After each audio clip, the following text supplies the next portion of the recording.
The pass robot has a three-wheeled holonomic drive with two rotating drums and a claw for the passing mechanism.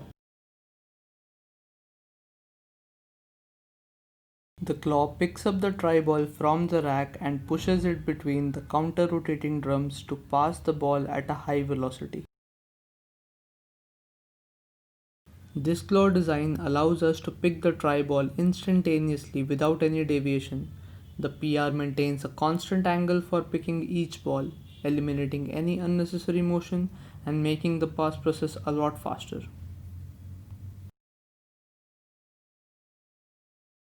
The receiving position for the tri-robot is shifted in equal proportion for each respective tri-ball. This removes any interdependency between the angle of the two robots and allows us to make quick passes without halting the tri-robot. The tri-robot has a funnel-like upper body and a claw beneath it. It also carries out the kicking process. The dampening cloth slows down the ball and guides it to the claw below it. The claw rotates 180 degrees on a DC motor to complete the tri process. The kicking mechanism has a rotating leg on a DC motor.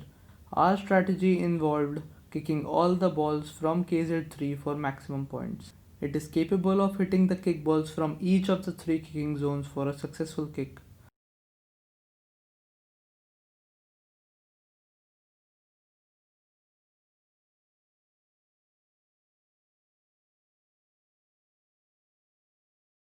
The traversal path for the tri-robot was created using optimal curved paths.